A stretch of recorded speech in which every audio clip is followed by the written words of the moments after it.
okay, so say someone's a narcissist. What happens is that we can start to like get caught up in that story of like that person is only that way. And so when we see them as only that way, what's happening is we're actually charging the experience more and more. When that's the case, I think really then it's just about what boundaries are we setting to ensure that like our children are taken care of, that we're taking care of ourselves, and recognizing that that behavior doesn't define the person, but it also doesn't define us.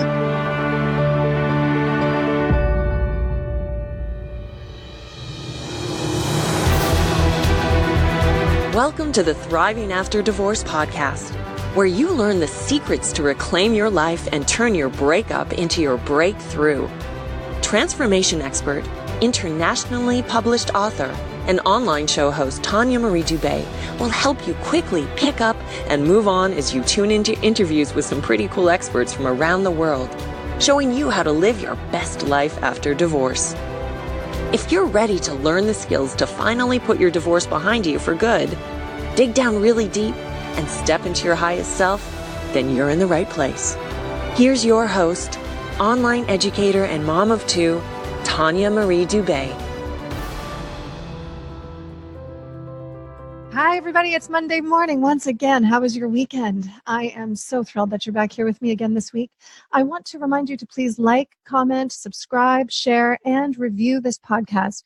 You know, with my online video series, we reached over 300,000 women all over the world. And my goal with this podcast is to reach 1 million women globally. So with your help, I know we can do this, because when you teach a woman, you teach an entire community, and the love just spreads. So please share this with your community, and let's reach this goal together. Today's interview is with Larissa Dzamba. She is the founder of Toronto Meditation, Healing Arts, Yoga, and Workshop Center, a community center for personal growth and heart-to-heart connection. As a DiMartini Method facilitator, NLP coach, and educator, Larissa inspires her clients and students by teaching real-life tools and techniques to transform grief, anger, depression, and obsession into actionable steps to reach a state of equanimity and gratitude. So what we talk about in this episode, my friend Larissa shares some tips about how to help ourselves during a contentious divorce, how to deal with people who are bringing pain into our lives, and shows us the tools and innate skills to overcome pain and grief that we feel when we're going through the separation. So she gives us a ton of useful information to turn our divorces around so that we are gaining from it instead of losing ourselves in it. This is so good. So let's welcome Larissa. Hi, Larissa. Thank you so much for being here today. How are you? Hello, I'm so good. Thank you for having me. Oh, I want to just jump right in. Are you totally cool with that? Yes, I'm totally ready. Okay, so why don't we tell everybody what you do and who you serve? Sure. So I'm a DiMartini Method facilitator as well as an NLP practitioner and coach. And so people that I love to work with are people who have some limiting belief that is keeping them stuck. So just they might not even know what it is. It's just they find that they have a pattern repeating in their life. And so when we get together in session, we do a consult, and then we figure out where the person keeps running into the patterns, and then we track it back to where that behavior started. And so with that, what we can do is we can start to collapse the limiting belief that the person has, or collapse the charges that they have on that. So the charges are either something like that keep us infatuated or something that keep us resentful. And so, like we carry especially like in relationship experiences, like someone who's like done us wrong or someone who's hurt us or some story that we have that continuously runs, and then we notice it showing up relationship to relationship. And so what we do is we go in and we figure out like what is it that we believe actually happened, and we try to label traits, actions, and inactions. And then and so this is the DiMartini method. And with labeling those traits, actions, and inactions, what we can do then is we can break it down to like the most simple form. So taking emotion out of the experience and looking at what is the specific fact that has us riled up, and how can we see where we've done that in our lives, and how can we see, how can we collapse that charge. So I love working with people who really want major transformation, especially when it comes to relationships with other people where they're just like stuck in that story that's hurting so much. Oh my gosh, I love so much of what you just said. I I didn't know that it was DeMartini's method to take the emotion out of the situation, but this is actually what I teach. I teach people to do the exact same thing because in my own life, this is what I've noticed. When I've got hung up on something that, when we get into that revolving door of conversations that happened and things we should have said and memories and all these other things we wish we could rewrite, but we can't. Yeah, absolutely. Yeah, when we look at the situation, like I do this whole bird's eye view thing, when I look down and I look at the situation, if we take the emotion out of what's happened and just look at the facts, I find it so much easier to deal with how to move forward and how to deal with what just happened because there's no room for making anything up. Absolutely. I used to go to a 12-step program for food addiction, and something that I loved that they shared, one of the pieces that I took away was they would say feelings are not facts. And that was like the first time I heard that, I was like, what are you talking about? Feelings are not facts. Feelings are the way I run my life. And like feelings were the predictor of everything. And so when I was introduced to that the first time, I was like, okay, like I really have to start to look at this and see like, what story am I getting caught up in? What am I creating? What chaos am I creating in my life because I'm running everything by emotions instead of like the fact of what happened? I love that. And when you're talking about, what story are we getting caught in? I'd like everybody who's listening, just to think of, all of the things that we tell ourselves that we're so limited at doing. That's the story that Larissa is talking about, all the things that you believe to be true about yourself, but are they really true? Right.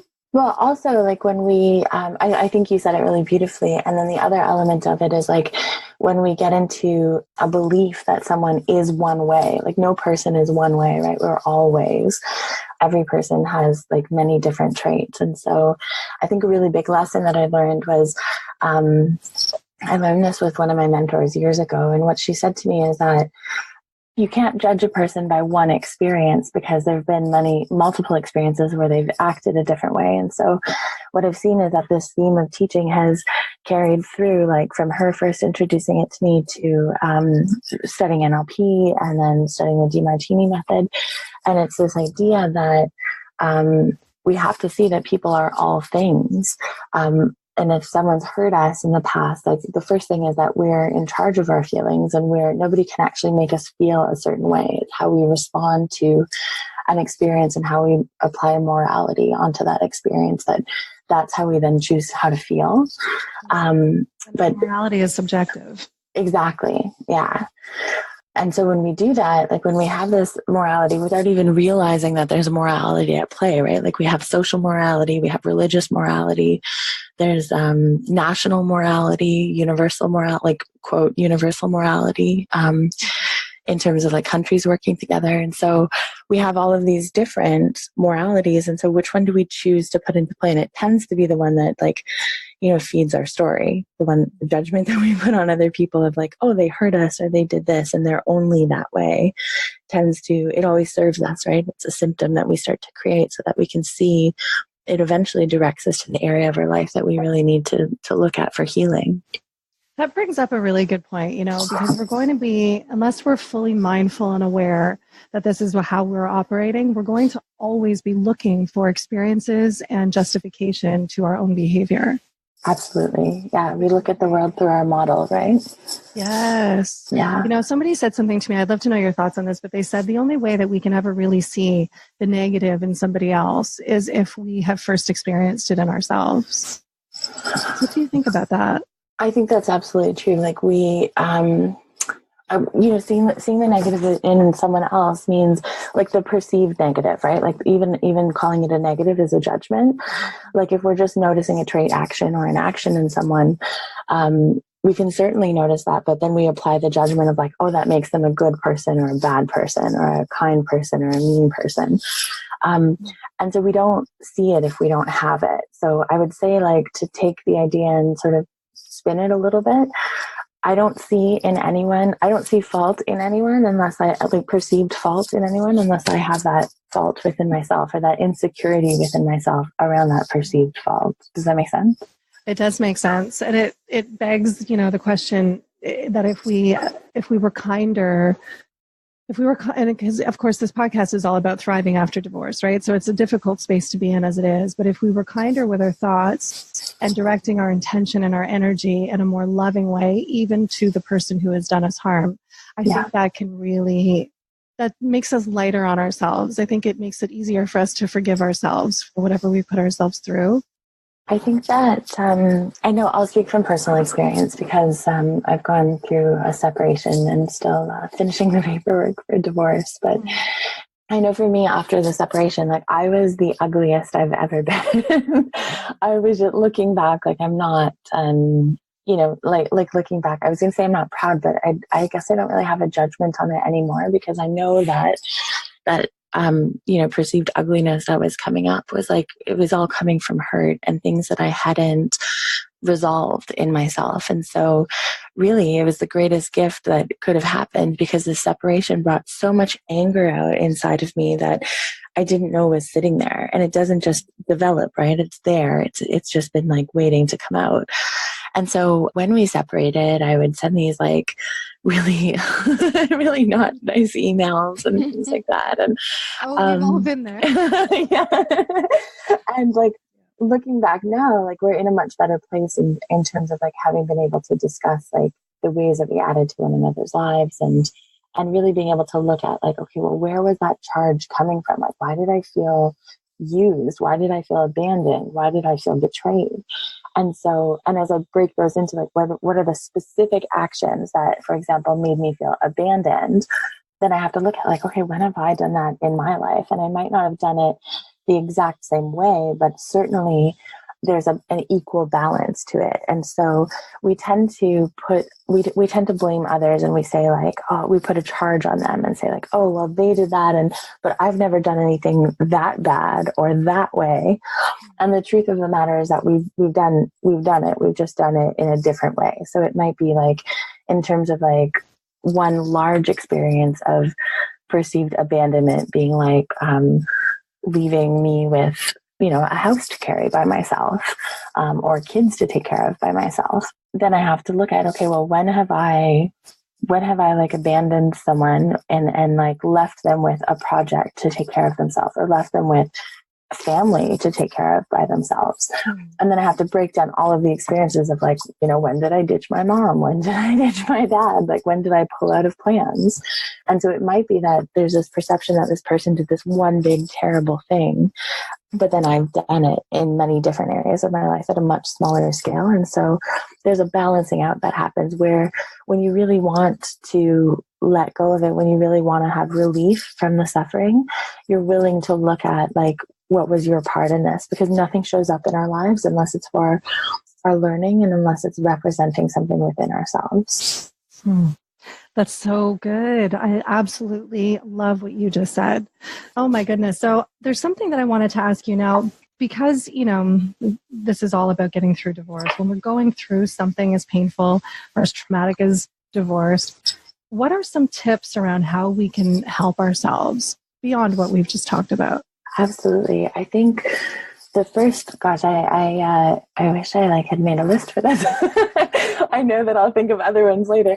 So I think the first thing is just getting really present with self, like being very mindful of what is actually happening right now. So like we had mentioned, like thinking of the facts, but get very present about what is it that's really hurting right now, because we tend to label people and we'll say like, oh, they're a jerk or they're this. And we have all of these different names, but the truth is like that label doesn't say what specifically they've done. And so we'll tend to have the perception like, oh, that person's a jerk, or like a word not for radio. and then we'll start to look for experiences that support that belief. And we'll forget that jerk also like did something wonderful for us, or that person was showed up for us in many other ways. And so we'll tend to like apply a label that doesn't really relate to this specific experience. And so we start to feed into a story and then create that suffering. So I think being very present and really looking at like, are you creating a story right now, or are you just looking at this specific facts? I think that's a big key. Another one that I learned the hard way is that like people don't always need to know what we think. Like they don't need to know how we perceive that they hurt us or they made us suffer. Like coming at every experience with healing and saying like, okay, this person, although they may have done specific actions that like I've taken in and I've allowed to hurt me in some way, like they're not evil people. They're still human beings who at the very core are working with the best of what they have, right? Like no person, I don't believe any person goes out and like sets out to hurt anyone else. And certainly there are experiences where, you know, someone does something like that. But I think at our core, we're human beings and we all want to be loved and we all want to be supported. And so we tend to lose sight of what's most important is that seeing the person as a whole and treating them as a person, not the hurt or not coming from the hurt. You know what's really difficult, I find, and I love everything that you just said, and I'm taking notes while you're talking so I can go back on them later. And I believe in my heart all of this to be true, but I've also encountered people who make it their mission in life to try to ruin another person's life in every way imaginable, which is kind of bordering on, you know, some kind of strange psychosis or something where they're obsessed, and it becomes it gets a little bit frustrating when I've got clients like this who are married to people who are narcissistic or have narcissistic tendencies, and they seem to be going out of their way to try to hurt the woman and the children. What do you think about that? Because that would be really difficult to apply this. Yeah. Done that's good when they're constantly trying to hurt you through hurting the kids or, you know, just by making your life really miserable, right? Yeah. Well, I think the first thing is to recognize like where our charge is on it. Like the more worked up we get about something, I'll share a personal example. So my current partner practices a faith that I don't believe in or support, and I practice a faith that they don't believe in.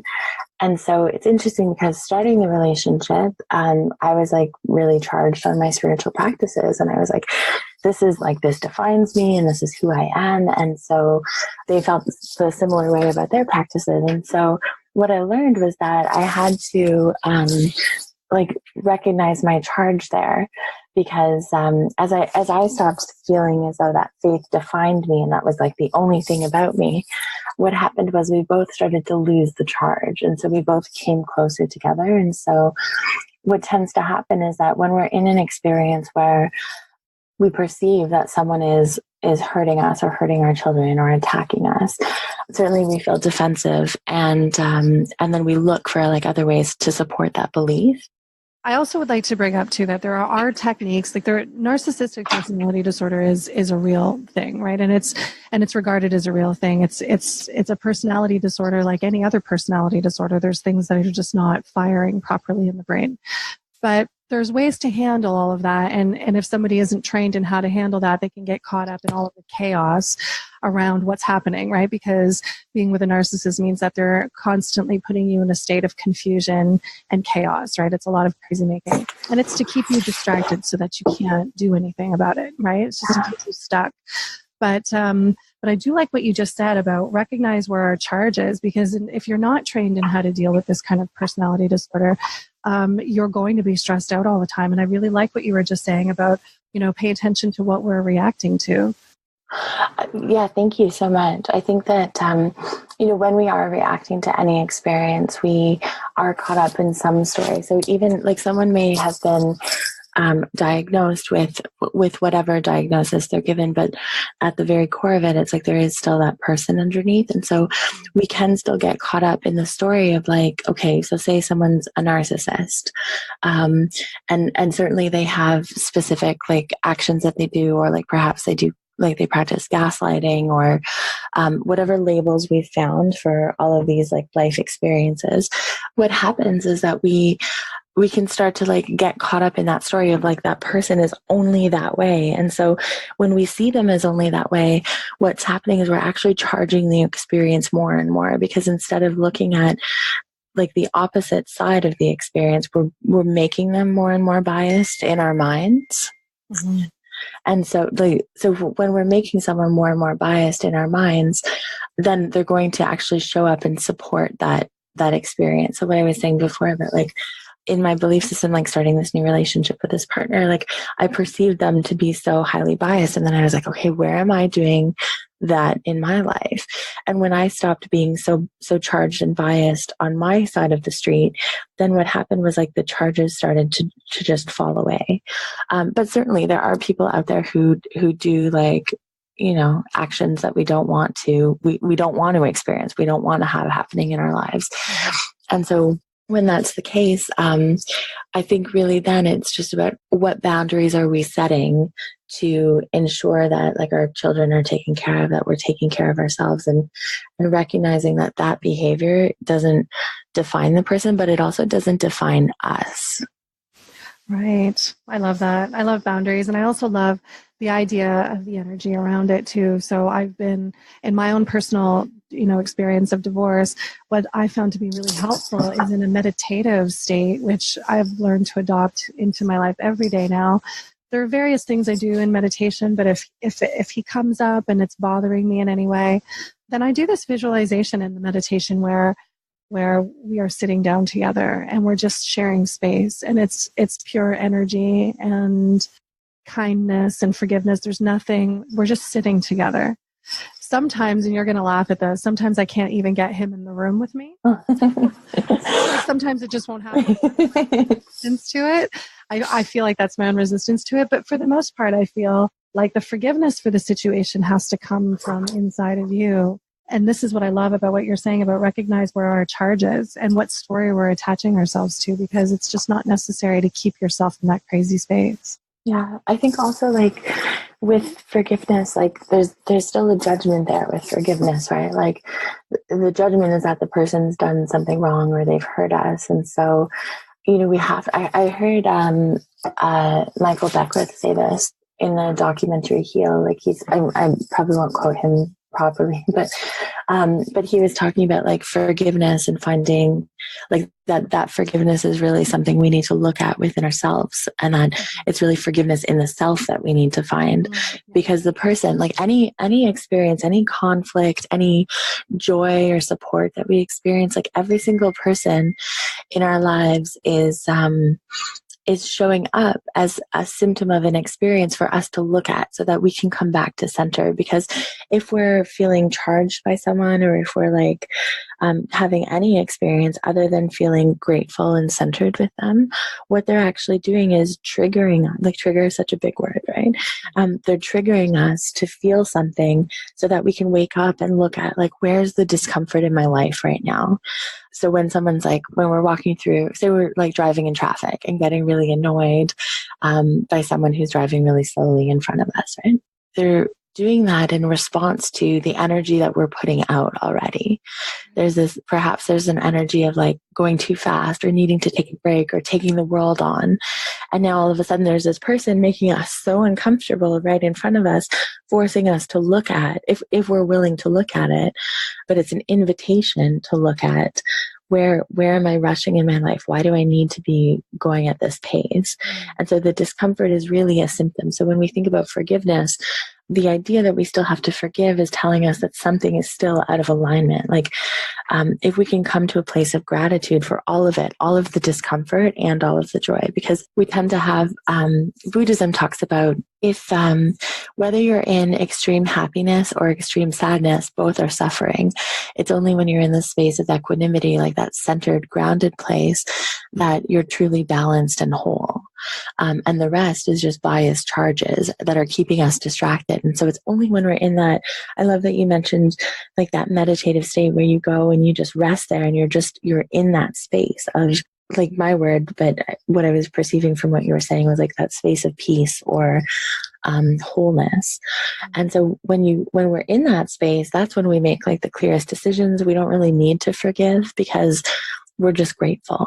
And sometimes, that can be difficult. Like if someone had said to me, like the year that I separated, like be grateful for your partner leaving you.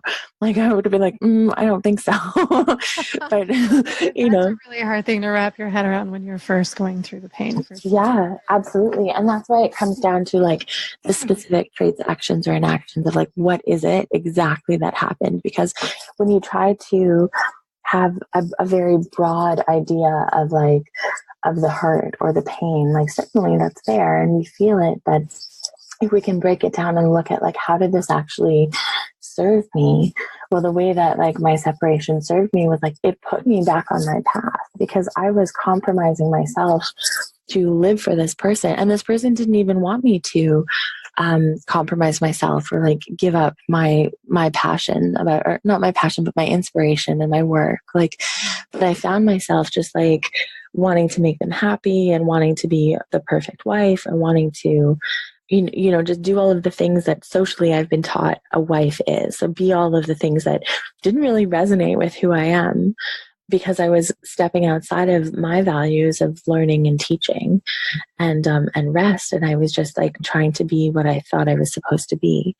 And so what I learned after the separation was that it was so amazing that my spouse left me, because what it made me do was step back into my values and look at like, who am I? What is it that I really believe? And what is it that I want to be practicing in my life? And what truly inspires me? And so by starting to figure that out, that's when I really got back on my path of feeling fulfilled. But for so long, I was just in this marriage of like, you know, loving my partner, but losing myself more and more because I was trying to fit into a framework that they didn't even infringe upon me. It was just something I was infringing on myself. That's absolute amazing insight. That's crazy. Now, I've worked with you personally. This is how I met Larissa. We worked together. And the one thing that stuck with me, and you just hit on it, which was amazing that you did, because I think you were picking it up telepathically. But you were talking about that the whole Buddha way of thinking about extreme happiness and extreme sadness. So I pictured, you know, when you were talking about it, this sort of like this horizon, and in the middle is the centeredness, like to self, to myself, to source, or whatever you think of that. And then on one side was extreme happiness, and on the other was extreme sadness. And when we worked together, this actually stuck with me. This is why I wanted to interview you, was this one thing, was how can we keep ourselves as centered as possible and not be extremely happy, which takes us so far out of connectedness to ourselves. Same thing with extreme sadness. And I spent a lot of time thinking about this. Yeah. And what I came up with for myself is to not be attached to an outcome. Yeah, beautiful. Right? Did you want to talk to us a little bit more about that? Yeah, absolutely. I think I love the idea of non-attachment, and because it's really getting very clear about expectation, right? Like, how many experiences do we go into and we expect it to be a certain way? Or, you know, if our partner doesn't do this or our friend doesn't do this, then we're suffering. Like, that's a very Course in Miracles concept of like this idea that someone needs to be doing the things that we want and need for us to be happy, when the reality is like we need to take care of the things to make us feel centered. And we do certainly have a charge on happiness over sadness. And so it doesn't mean that we're not going to, like, practicing equanimity and wanting to stay in a balanced state doesn't mean we don't experience joy or we don't experience sadness. Like, our lives are set up to work for us. Our lives are set up for healing and for our learning. And so absolutely we'll experience those hills and valleys. But I think, and based on like, you know, the teachings that I've studied, as we look at our charges on happiness and sadness, it's like, if we can and this is something John DeMartini says, is like, if you can value and like be grateful for the sadness as grateful as you are for the happiness, that's when you can really stay in that state of being centered. Does it mean like I never get pissed off or like angry about anything? No, like I get way off center sometimes. But I call myself back because I look at like, okay, how is stepping away from this into sadness or into this extreme joy?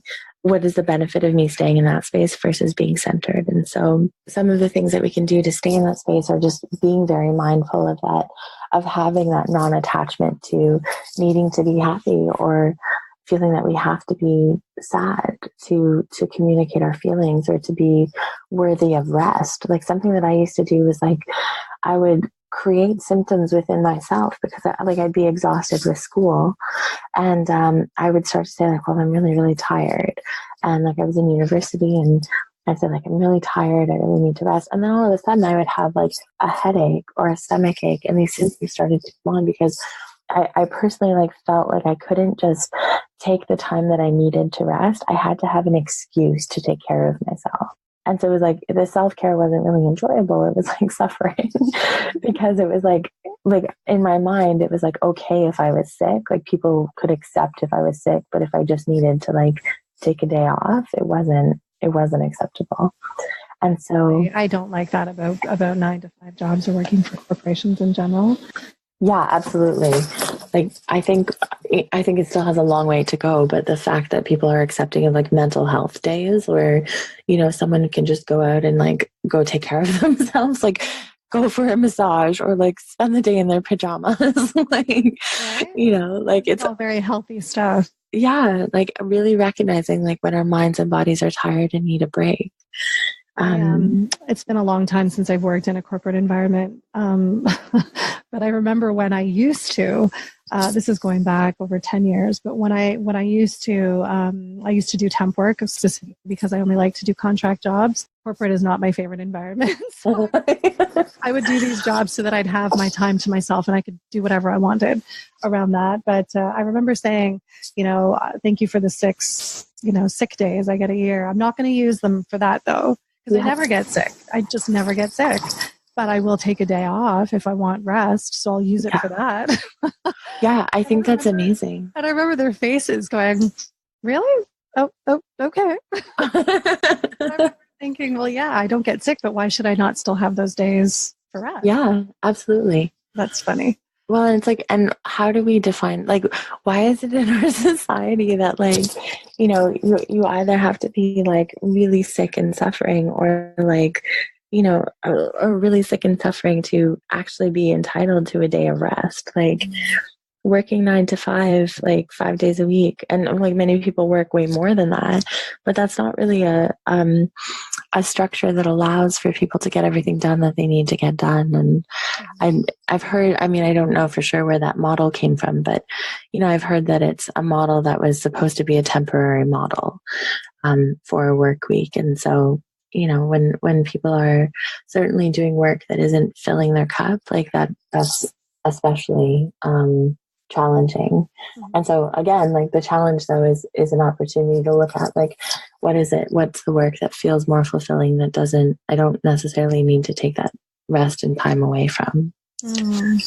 Yeah, that's a good point. I've heard people say before that they never need to take a vacation away from their lives because their life is set up doing what they love to do.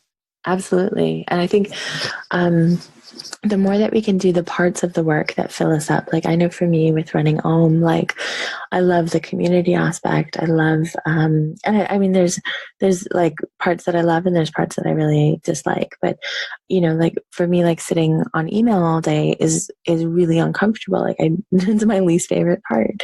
But I have to link it to the idea of like, how does this allow me to do the work that I really do love doing, which is working like one-on-one with people and helping with the transformation. So I have to see like, how does this task that doesn't fill my cup, how does it allow me to do the work that I really do enjoy doing and the work that really does fill my cup.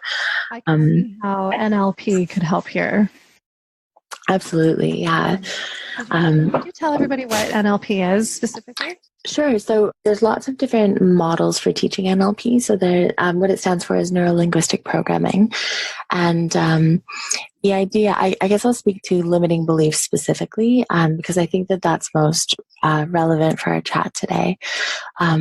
And so the idea is that we have subconscious beliefs. Some people call them unconscious beliefs, but I don't believe that any belief is unconscious. I believe it's there. It's just we're not tuned into it and we're not aware of it. So we have subconscious beliefs that are formed usually between the ages of 2 to 7. And that's because between the age of 2 to 7, our brain is basically it's a sponge where we're just absorbing all of the ideas that we're hearing, seeing, having demonstrated in front of us. So for example, if we grow up with parents who are always fighting about money, we would take on those beliefs, not consciously because we're still not consciously taking in. We're just sponges where we're absorbing everything that we hear. And so it takes repetition, it takes emotion to have those ideas go in. And so that's why kids like learn songs so easily, right? Like they just keep listening to them over and over and over again until it becomes like the story they tell, the life they start to live. And so around the age of 7, what happens is the critical faculty closes. And that's around the age that children start to say, well, why is this way? Or why do you feel like that? Or where did that idea come from? And so they start to ask questions about the information that was previously just being fed to them. And that's when they start to say, like, is this something I believe? And they can begin to reject at that time. And so what's really beautiful, like reject ideas that they don't believe or they don't want to take in. But what's really beautiful about NLP is that we can go back in.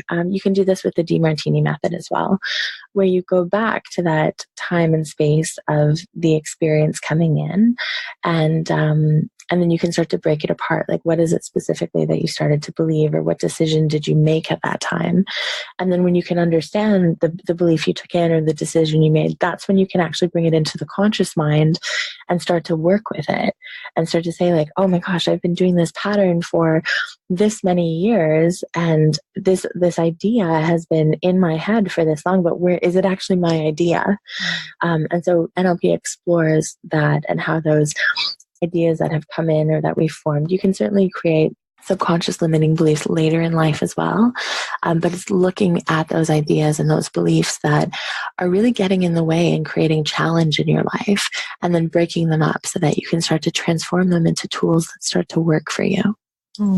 Have you read a book called I Am by Howard Falco? No, I haven't. Oh, you would love that, I think. I have a piece of paper here, so I'm writing it down. I Am by Howard Falco. I love this book. It's all about belief systems and who we really truly do believe we are. Who we think we are is not actually who we are. And it helps you break down all of these belief systems and forces you to go back into why you believe these things, and begs you to ask questions, about your upbringing and who was influencing you, and really just get through all of the muck and the mire to find the true self, the true soul inside of this body, right? Yeah, that sounds really powerful. I think that you would really like it. You're going to have to text me and tell me what you think. I will. I will. I have a couple more questions for you. We were talking a lot about self-love, but I want to know, what has investing in yourself done for your life? Oh my goodness. I think about this often because for me, especially with my top values being around teaching and learning, like there was a time in my life where I didn't have like finances to invest in learning. And so it was like, where can I get information?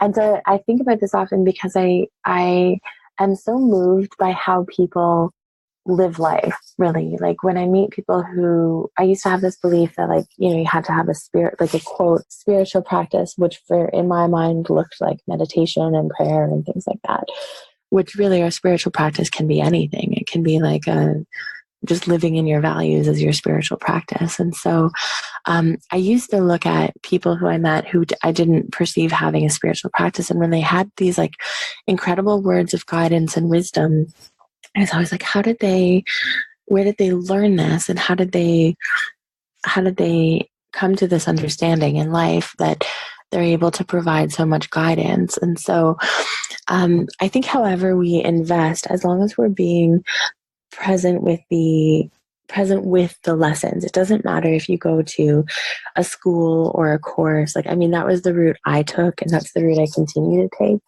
But I don't think it's necessary for development, but certainly making the investment, whether it's around time, energy, or money. So time, like reading books, or energy, reading books and learning and going out and just being present with life.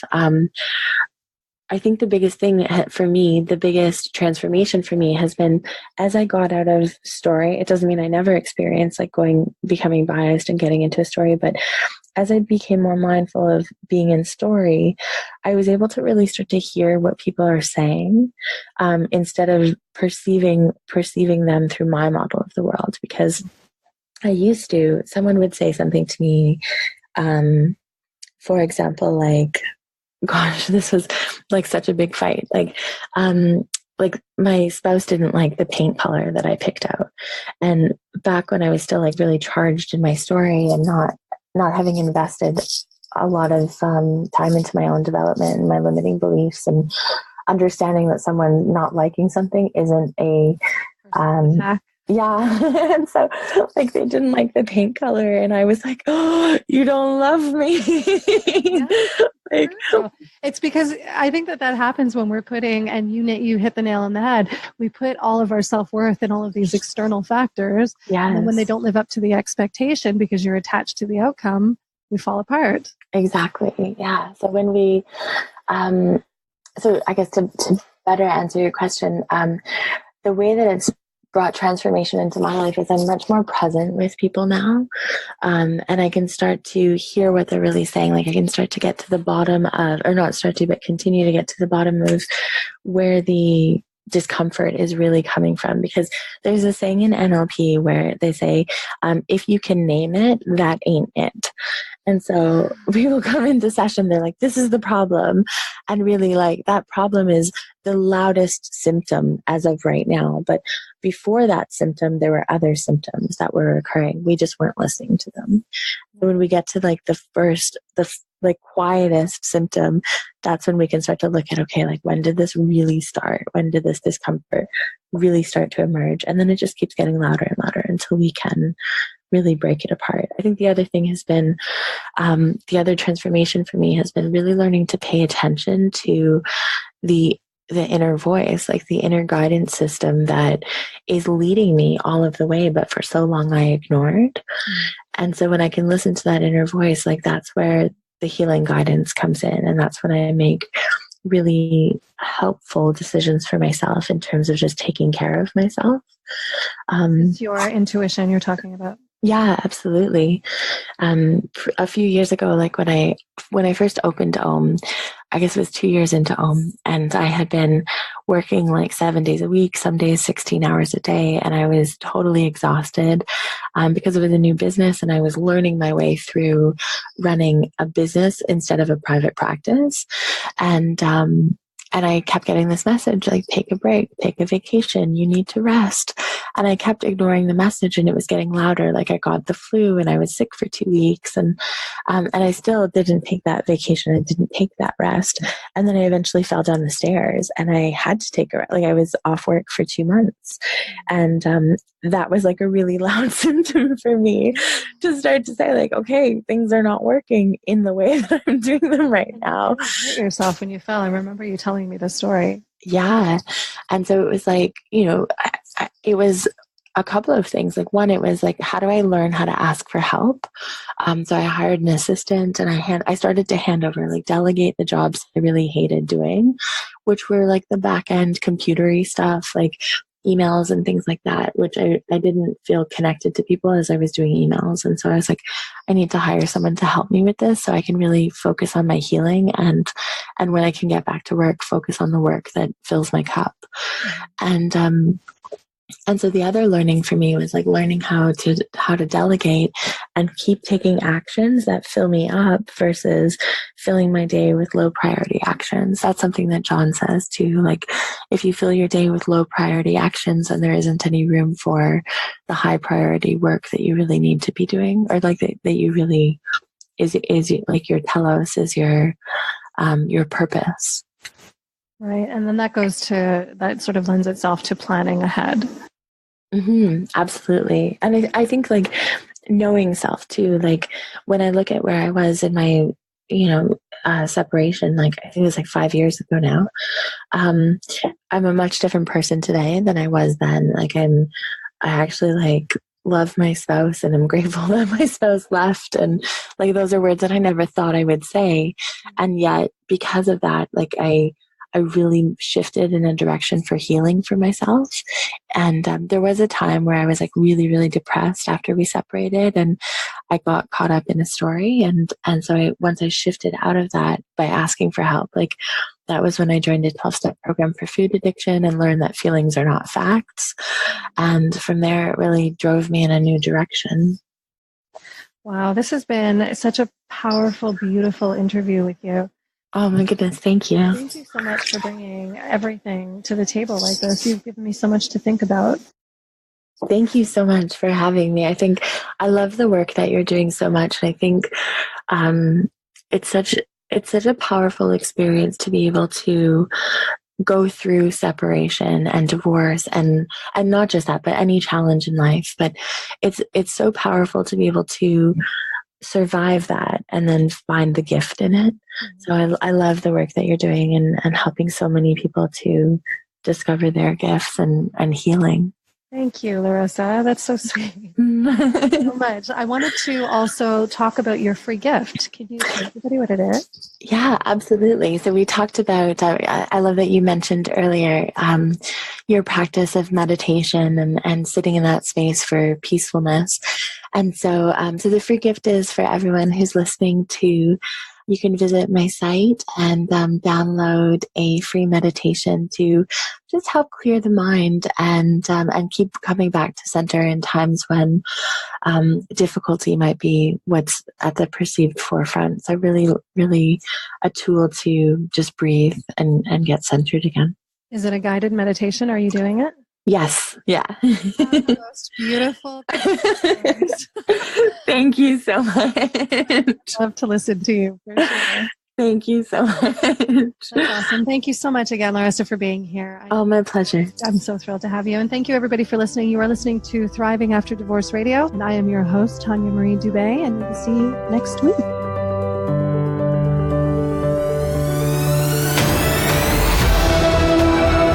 Thank you again so much for joining us on the Thriving After Divorce Radio podcast.